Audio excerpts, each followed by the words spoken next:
नमस्कार, रंजीत कौर उपाध्याय। क्या प्यार पर आदि संत का कोई श्राप है?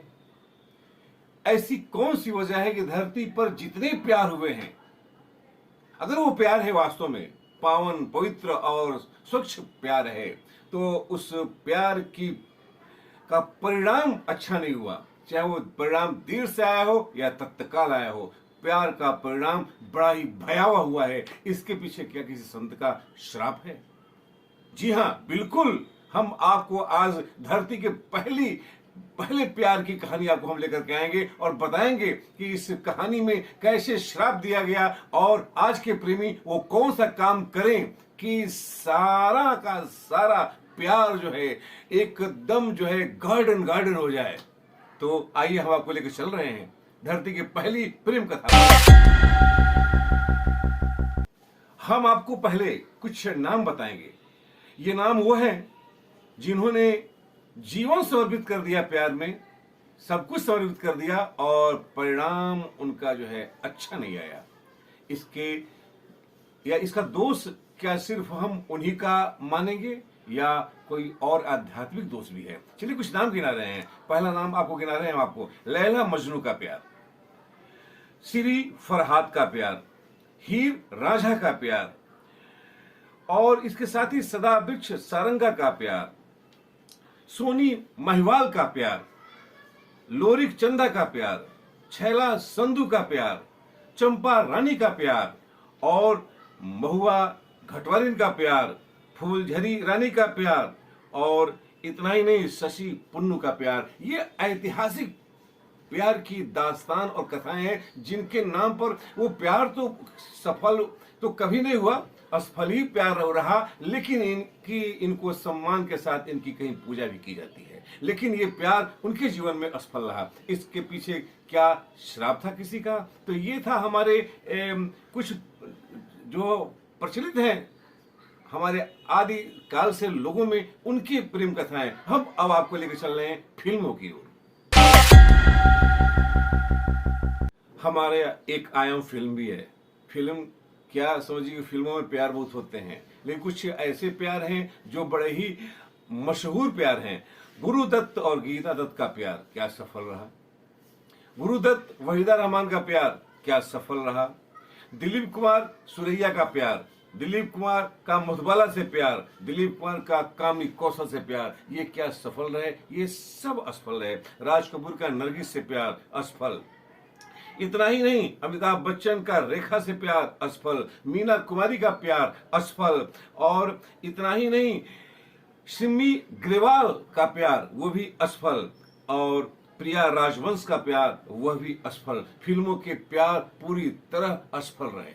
अगर वो पावन है और स्वच्छ प्यार है तो वह असफल रहे। हम एक बात और बताना चाहेंगे, हम ऐतिहासिक प्यार की कहानियों को नहीं ले रहे हैं, जैसे मुगल पीरियड हो या अन्य राष्ट्रीय घरानों के प्यार हो। ये प्यार नहीं था। राजाओं के प्यार तो वासना से युक्त होते थे, यह प्यार वासनामयी प्यार से दूर था। ये प्यार एक पूजा है, इसमें त्याग है, तपस्या है, समर्पण है, स्नेह है। और ऐसे प्यार क्यों असफल हो जाते हैं? जबकि वासनामयी प्यार, वो तो मैं उसे प्यार को भी कहूंगा ही नहीं। तो आइए चलते हैं आदिकालीन संत की कहानी कि हमारे प्यार को कैसे, किन कारणों से वह असफल होता है और आदिकालीन संत का प्यार कैसे हुआ और कैसे इसे श्राप मिला। संपदा से रंजीत कौर उपाध्याय। धरती की पहली लव स्टोरी एक ऐसे प्यार की स्टोरी जिसमें प्रेमी बाल ब्रह्मचारी है, प्रेमी ऋषि है, प्रेमी तपस्वी है, प्रेमी किसी भी पाप से दूर है, प्रेमी एकदम उज्जवल और अपने स्वच्छ चरित्र को लेकर के आलोकित है, बृहस्पति पुत्र कच्छ के। और प्रेमिका देवयानी की, जो कि शुक्राचार्य की पुत्री है और एक ऐसी नायिका है जो पूर्णतया समर्पित है प्रेम के प्रति और निष्ठा के प्रति, पूजा के प्रति, संगीत के प्रति और अपने पूज्य पिताश्री के सेवा के प्रति। ऐसे दो अच्छे कैरेक्टरों के बीच ये कहानी कितनी भयानक होती है हम बताएंगे, लेकिन इसके पहले, इस कहानी को जानने के पहले आपको चंद कुछ कैरेक्टरों के बारे में परिचित होना जरूरी है। हम सबसे पहले बता दें कि ब्रह्मा के पुत्र थे भृगु, और भृगु की दो पत्नियां थीं, और एक का नाम था दिव्या और एक का नाम पौलोवी। दिव्या जो है, आपको ये बात किसी ने नहीं बताई होगी कि भृगु की पत्नी जो दिव्या थी वह भक्त प्रहलाद की बहन थी। प्रहलाद यानी हिरण्यकश्यप का पुत्र, ईश्वर भक्त प्रहलाद, राक्षस राज प्रहलाद, उसकी खास बहन थी दिव्या, और दिव्या का वध विष्णु ने किया था। और दिव्या का ही पुत्र यानी कि भृगु और दिव्या से उत्पन्न पुत्र थे शुक्राचार्य, और उनकी लड़की थी देवयानी।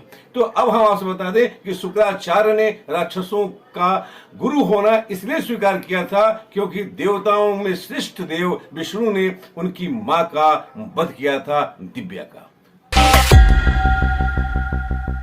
और दूसरा कैरेक्टर इसमें भृगु की दूसरी पत्नी थी पोलोमी। ये पोलोमी जो है, पुलोमा दानव की पुत्री थी, पूरी तरह राक्षसी थी, खानदान की थी, राक्षसी खानदान की थी पोलोमी। पोलोमी जो है ये भृगु की पत्नी थी, और इसकी एक पुत्री सची थी, और इसका एक पुत्र च्यवन ऋषि थे।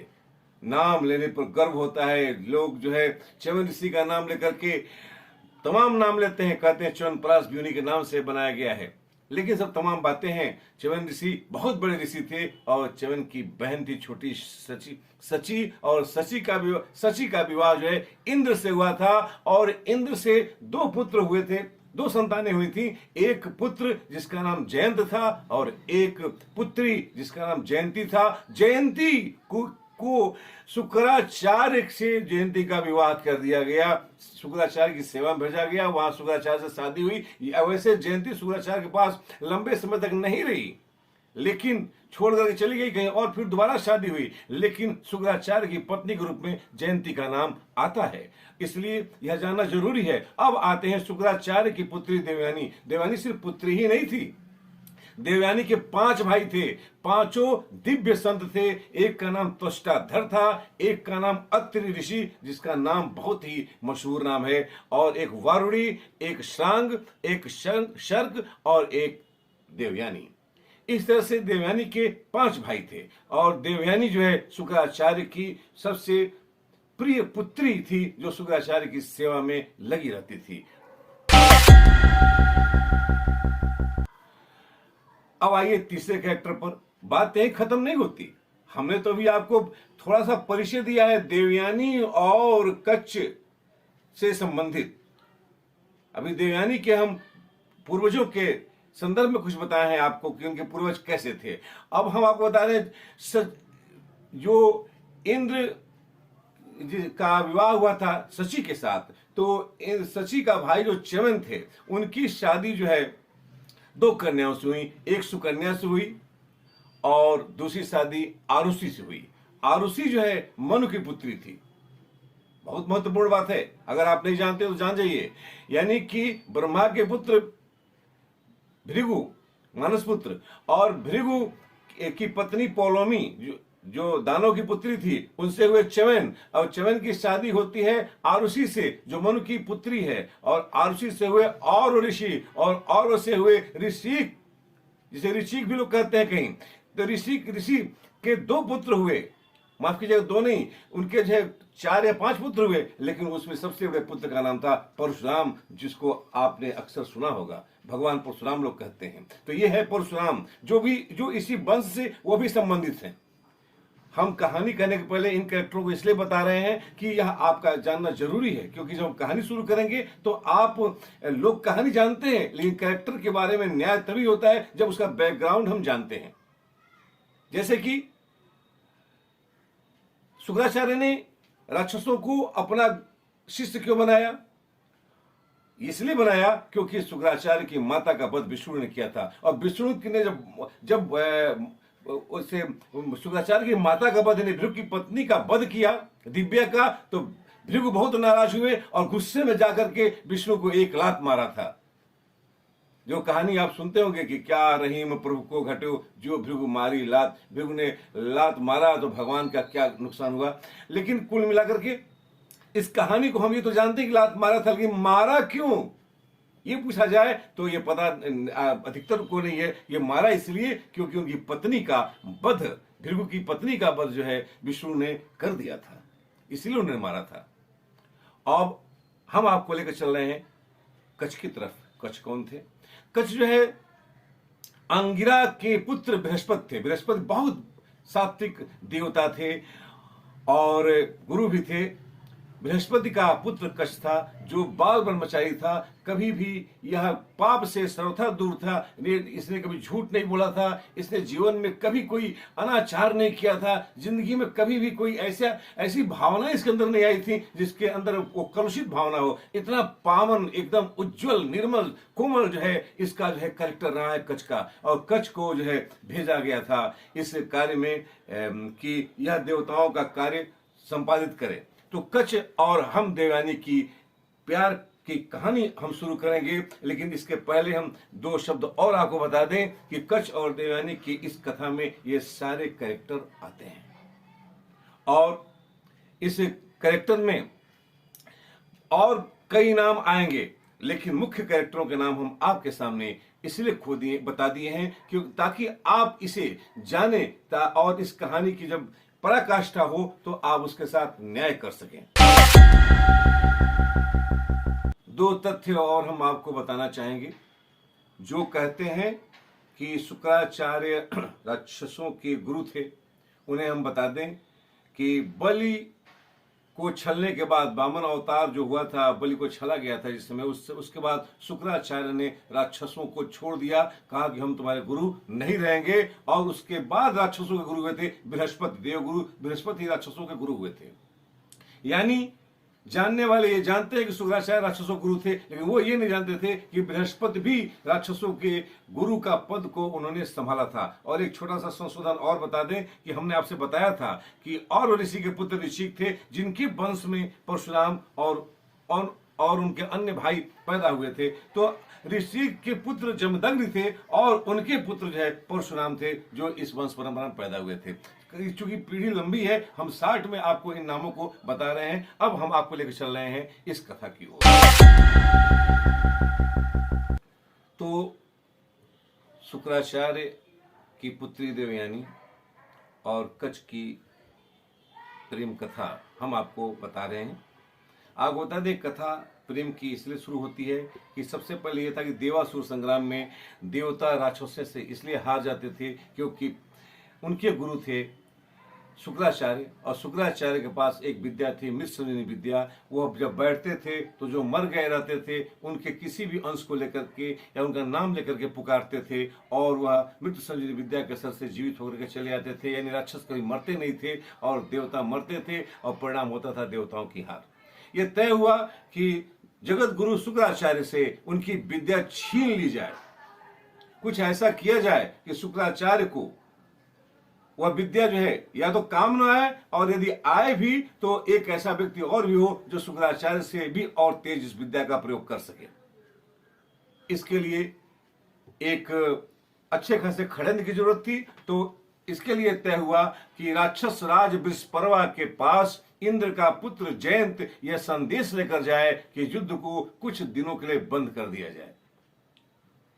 तो यह संदेश लेकर के जयंत बृहस्पति के पास गए। बृहस्पति ने बड़ा सम्मान किया। एक बात ध्यान दीजिएगा, यह हमारे यहाँ परंपरा रही है कि जब किसी दुश्मन देश का भी कोई व्यक्ति जासूस या संदेशवाहक बन करके जाता है और वह उसके से मिलता है उस देश के राजा से, तो बड़ा सम्मान किया जाता है। बड़ा सम्मान के साथ जो है बृहस्पति ने इनकी शर्त को माना, कहा बिल्कुल हम युद्ध नहीं करेंगे, हमारी सीमाएं जहां पर हैं वहीं पर रुकी रहेंगी जब तक कि इंद्र और देवता हमें यह आदेश नहीं करते कि पुनः युद्ध शुरू किया जाए। और युद्ध जो है रोक दिया गया। यह युद्ध इसलिए रोका गया कि यह तय किया गया कि अब शुक्राचार्य की विद्या का हरण करने के बाद ही हम युद्ध करेंगे। लेकिन विद्या का हरण हो कैसे? विद्या का हरण करने के लिए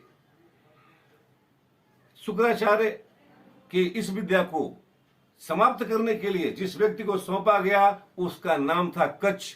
कच्छ एक ऐसा व्यक्ति था जो एकदम शील स्वभाव और व्रत में रहने वाला, मधुर व्यवहार, सदाचारी, इंद्रिय संयम, ये सब उसके गुण थे।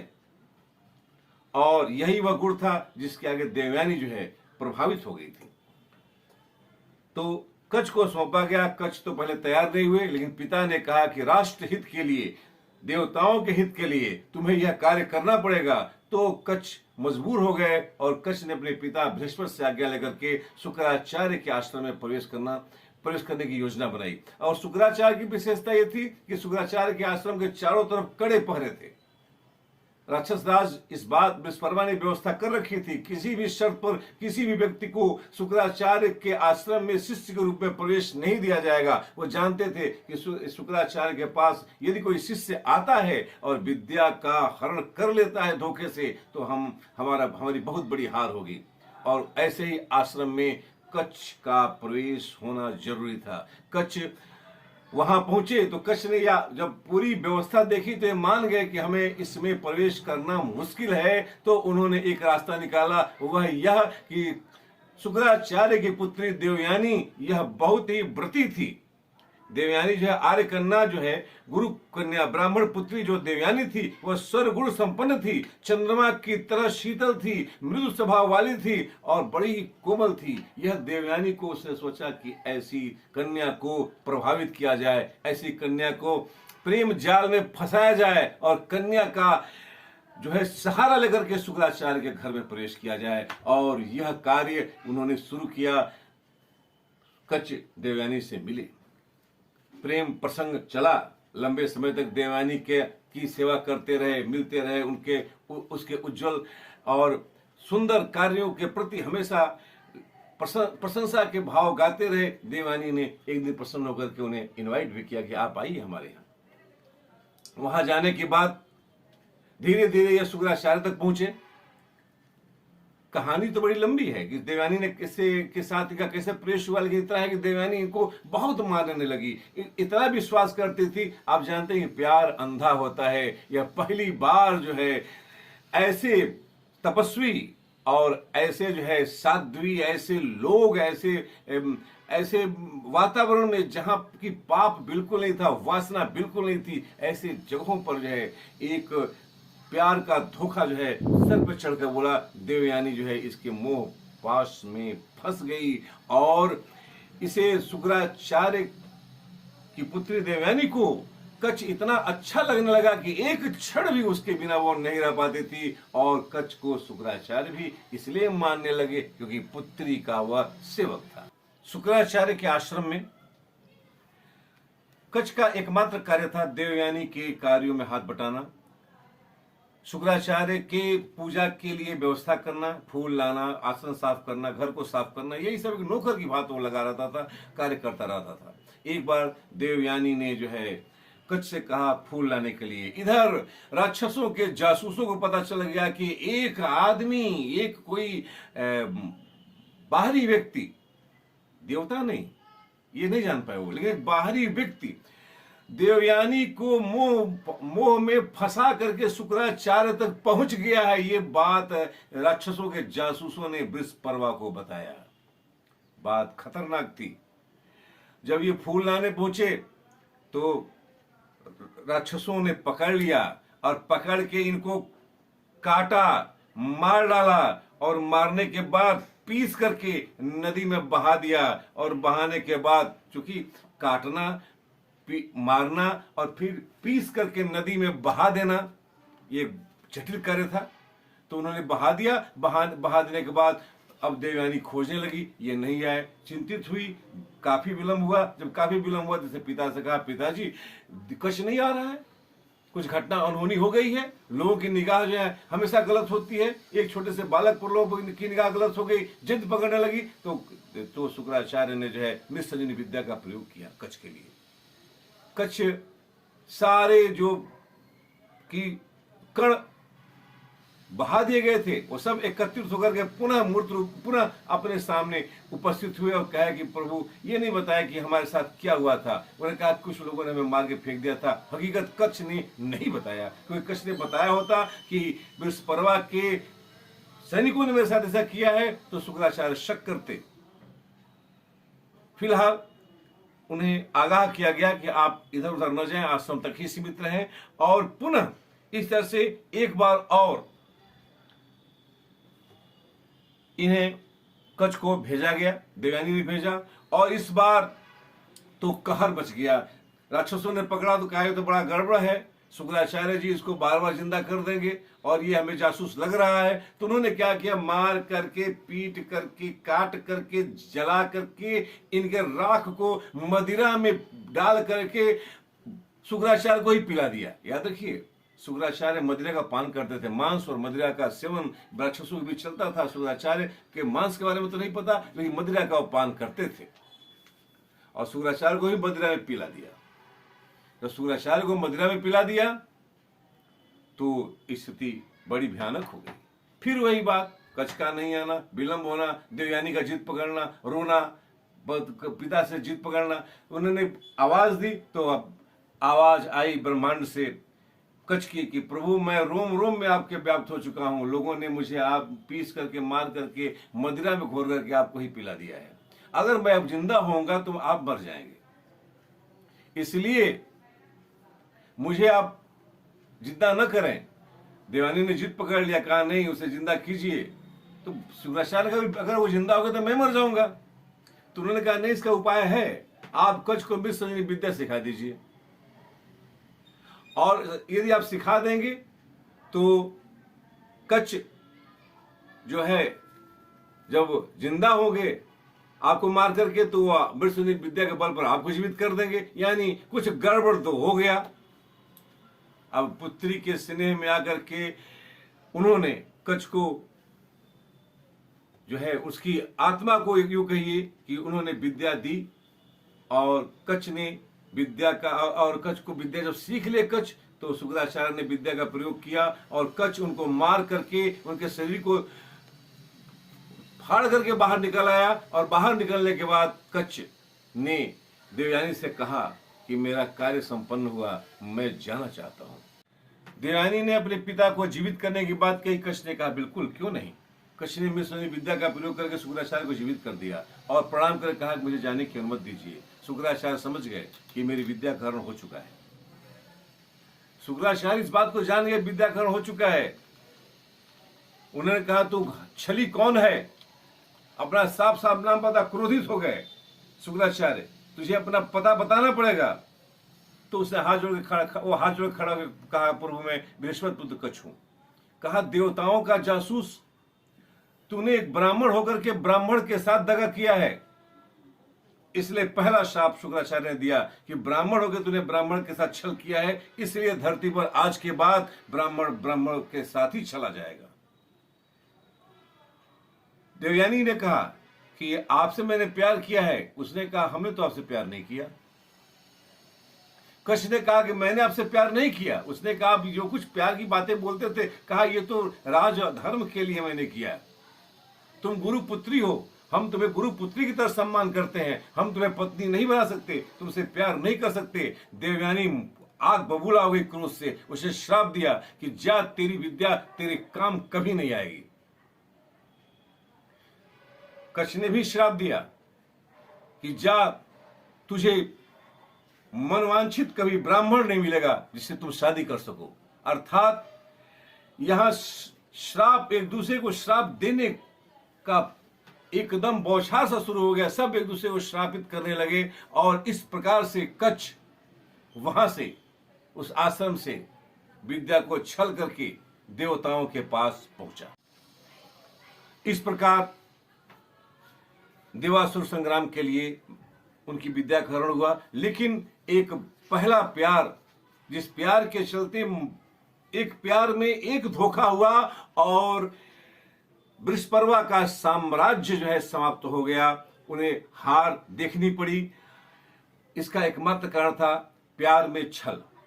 एक बात हम आपसे बताना भूल गए, शुक्राचार्य ने एक श्राप ये भी दिया था कि चूंकि विद्या का हरण का सबसे बड़ा कारण था मेरा मदिरा पान करना, इसलिए उन्होंने कहा था कि आज के बाद जो ब्राह्मण मदिरा का पान करेगा उसका नुकसान ही होगा, कभी फायदा नहीं, उसका भला नहीं होगा, ब्राह्मण हमेशा चला जाएगा यदि मदिरा पिएगा तो ये भी एक श्राप इसमें जुड़ा हुआ है। ब्राह्मणों को श्राप है कि मदिरा यदि वो पिएंगे तो उनका नुकसान होगा। मेरी बातों को मेरे पाठक और जो श्रोता सुन रहे हैं क्षमा करेंगे, मैं आपके भावनाओं को आहत नहीं कर रहा, लेकिन यह सही है कि ब्राह्मण के लिए मदिरा वर्जित है। ये कथा हम अपने मन से हमने कुछ नहीं कहा है, जो भी हमने तथ्य लिया है महाभारत के संभव पर्व के 76वें अध्याय से हमने लिया है। ये तो सही है कि महाभारत लिखा गया था 8000 श्लोकों का ही, लेकिन इसे 1 लाख कर दिया गया। हमें मतलब नहीं कि किसने क्या जोड़ा, लेकिन वर्तमान में गीता प्रेस से छपे हुए महाभारत में ये कहानी मौजूद है। हम कहानी आपको इसलिए आपके सामने रख रहे हैं क्योंकि एक बात मुझे आपसे करनी है, और कुछ नहीं, लेकिन एक बात है कि यदि कच्छ और शुक्राचार्य को नमन करते हुए प्रेमी और प्रेम का प्यार करें तो वह प्यार सफल